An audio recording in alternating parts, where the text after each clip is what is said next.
Imagine a quiet, idyllic town in Cornwall. Stone houses, ale houses, mist over the sea. Now imagine an American mathematician putting a bear trap on a killer's head. Imagine an intellectual picking up a shotgun, and silence drowning in screams of rage. 1971. A film that made critics argue about the nature of violence until they lost their voices. A film that nearly destroyed the career of a genius, and forever changed the idea of what it means to be a real man. Today, we're breaking down the scandalous story of the making, the behind-the-scenes wars, and the dark legacy of Sam Peckinpah's film, Straw Dogs. You're watching Just Sneak. If you love not just watching movies, but dissecting them like a scalpel, digging into the dirt, the intrigue, and the real kitchen of Hollywood, hit subscribe. Let's go. Straw Dogs is not just a film. It's a detonator that Sam Peckinpah placed under the foundation of the American dream. It came out in 1971. Genre: psychological thriller. But in feel, it's horror. A Western transplanted onto British soil, and a philosophical parable wrapped in the bandages of sadomasochism. The plot is deceptively simple. An American astrophysicist, David Sumner, moves with his young wife, Amy, to her native English village, where he clashes with local thugs. But Peckinpah takes this everyday story and pushes it to the level of Greek tragedy, where civilization turns out to be a thin film beneath which primal brutality seethes. How did this dark story come about? Formally, it's an adaptation of the British writer Gordon Williams' novel The Siege of Trencher's Farm. But in essence, it was a cry from a man who hated Hollywood and despised hippie pacifism. The idea emerged during the waning days of the New Hollywood, the late 1960s, an era when studios still gave money to rebel directors, but were starting to tighten the noose. Producing was taken on by Daniel Melnick, a man who believed in Peckinpah despite his reputation, but conflict was baked in from the start. The studio, ABC Pictures, wanted a commercial product. They put up a budget of $2.20 million, which at the time was no small sum. But Peckinpah was known for spending money faster than a cowboy could draw his gun. The intrigue is that Melnick essentially positioned himself between Peckinpah and the studio, taking the hits. Yet it was he who later called this film the most disgusting experience of his career. Sam Peckinpah. The name alone in the early 70s sounded like a curse. By the time Straw Dogs began shooting, he already had The Wild Bunch behind him, a film accused of corrupting youth. But if The Wild Bunch was an elegy for aging violence, Straw Dogs became a manifesto of personal rage. Peckinpah's biography by that point was one continuous scandal: alcoholism he no longer hid, paranoia fueled by cocaine, and delusions of grandeur. He was one of those directors who showed up on set with a bottle of whiskey and believed adrenaline was the best motivator for actors. Studios hated him because he constantly exceeded budgets and wrecked schedules. The press worshipped him. Yet every weekend Peckinpah somehow got into a bar fight. But the key figure in the conflict was the lead actor, Dustin Hoffman. By this time, Hoffman was already a superstar after The Graduate and Midnight Cowboy. And here begins the main intrigue. Peckinpah, a man from the world of tough guys, westerns, and blood. Hoffman, a method actor, an intellectual, meticulous to the point of madness. Their clash was inevitable. They looked at each other like two different species of predator forced to share one cage. Shooting took place in the small village of St. Berrien in Cornwall, as well as in a London studio. Problems began on the very first day. Peckinpah was on a bender. Hoffman was stressed. The supporting actors, the Brits playing the locals, looked at the American invaders as if they were crazy. The loudest conflict erupted around the main heroine, Amy, played by Susan George. Peckinpah, known for his complicated relationship with women on screen, wanted to extract maximum vulnerability from her. The rape scene became not just acting, but a genuine psychological ordeal. Rumor has it that to achieve the desired degree of humiliation and fear on camera, Peckinpah deliberately isolated George from the other actors and cranked the atmosphere to the breaking point. The actress later admitted she felt she was on the verge of real violence, and her scene partners were so drunk that it stopped being a game. But the main battle was between Hoffman and Peckinpah. Hoffman believed his character, David, should be more intellectually complex. Peckinpah, on the other hand, saw him as merely a hat that would be taken off in the finale to let the beast out. It got to the point where Hoffman retreated to his trailer and refused to come out, demanding the ending be rewritten. Peckinpah responded by smashing several studio sets. Word has it they nearly came to blows right on the set. Moreover, the budget was bursting at the seams. Peckinpah, a perfectionist in his chaos, demanded the construction of an elaborate house defense system.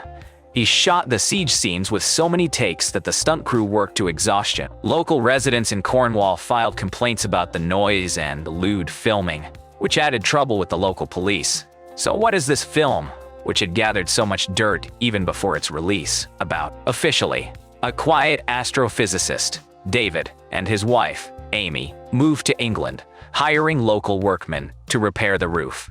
Unofficially, it's a story about the emasculation of civilized man. Peckinpah masterfully builds tension.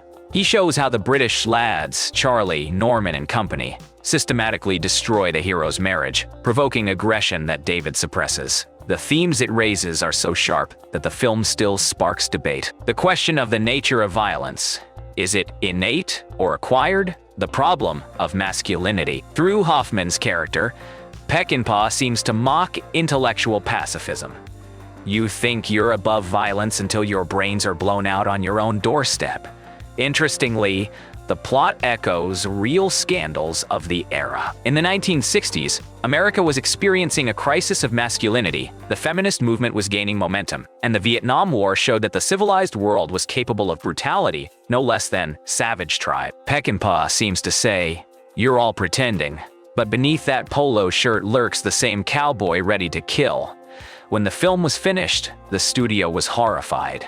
What they saw defied rating classification. The rape scene was so brutal and ambiguous that it triggered outrage even before the premiere. The New York premiere in 1971 turned into a full-blown brawl. Critics split into two camps. Pauline Kael called the film morally repulsive and accused Peckinpah of misogyny.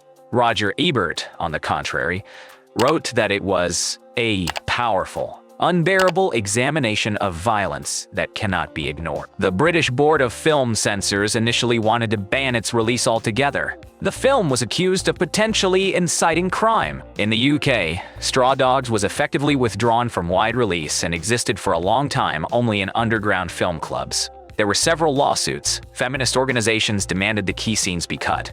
But Peckinpah stood his ground. The consequences for those involved were serious. Susan George became exclusively associated with the role of victim, which shattered her Hollywood career. Dustin Hoffman received a BAFTA nomination, but his relationship with Peckinpah was destroyed forever. As for the director himself, he got a gilded cage. Studios from then on were afraid to give him money without tight control.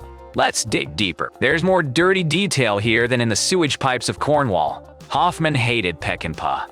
Peckinpah despised Hoffman for his theatricality. But there's another layer. The actors who played the rapists were genuinely afraid that Hoffman's fans would hunt them down after the film's release. One of them, David Warner, later recounted that Peckinpah pumped them full not just of alcohol before the rape scene, but of actual stimulants to blur the line between reality and performance. Rumors persist that in the final scene where Hoffman's character sets the traps, Peckinpah deliberately didn't warn the actor that one of the traps would actually spring, just to capture a reaction of genuine horror. Hoffman, a meticulous man, was furious, but the shot stayed in the film.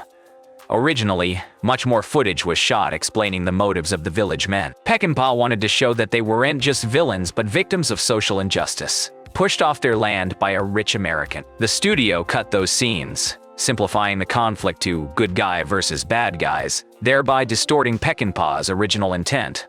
The director, by the way, called this castration. Interestingly, the screenplay was secretly rewritten behind Peckinpah's back by screenwriter David Zella Goodman, whom the director couldn't stand. Hoffman and Goodman would meet secretly at night to rework the dialogue while Peckinpah slept off his latest binge. This guerrilla war over the script lasted throughout the shoot. What did Peckinpah manage to achieve despite all the chaos, drunkenness, and mutual hatred? He achieved a masterpiece of cinematic tension. The direction. Peckinpah's use of enclosed space is genius. The house becomes not just a location, but a metaphor for the human skull, into which instincts are forcibly broken. The editing of the final siege is classic. The alternation of close-ups of Hoffman's face, the traps, and the thugs running down the hillside creates that signature Peckinpah ballistic euphoria. The psychological credibility of Amy's character is where the film stumbled. For modern viewers, the bedroom scene with the ex-boyfriend looks less like an exploration of repressed sexuality and more like an attempt to justify violence. Peckinpah never clearly explained what he meant by that scene, spawning accusations of misogyny that have dogged the film ever since. The scandals played a cruel trick. Instead of discussing the complex theme of intellectual responsibility, everyone only talked about the violence. That made the film a box office success, but buried its reputation in academic circles for decades. Why did it become a cult classic? Because Straw Dogs is the perfect snapshot of its time. It's a film about the end of innocence. The 60s were over, hippies were replaced by cynics, and the film became a prophecy. Civilization won't protect you if there's no beast inside. Won't protect you if there's no beast inside. Straw Dogs is more than a film. It's a cultural phenomenon that tore the fabric of American cinema. Peckinpah made a film that destroyed careers, ended his friendship with the studios, and effectively set in motion the director's self-destruction. After this film, his alcoholism progressed with doubled intensity, and his control over projects evaporated. But damn, it's a great film. It forces uncomfortable questions. What would you do if they broke into your house to take everything from you? Would you call the police, or would you take the bear trap off the nail in the shed? This film is a reminder that true cinema is often born not in harmony but in blood, alcohol, and hatred. And Straw Dogs remains the starkest warning that within every intellectual lurks a savage. Someone just has to knock on the door. That's it. You've been watching Just Sneak. What do you think? Is David Sumner a hero or a madman who just found an excuse? Let me know in the comments. Subscribe so you don't miss new stories about how your favorite movies were made. See you.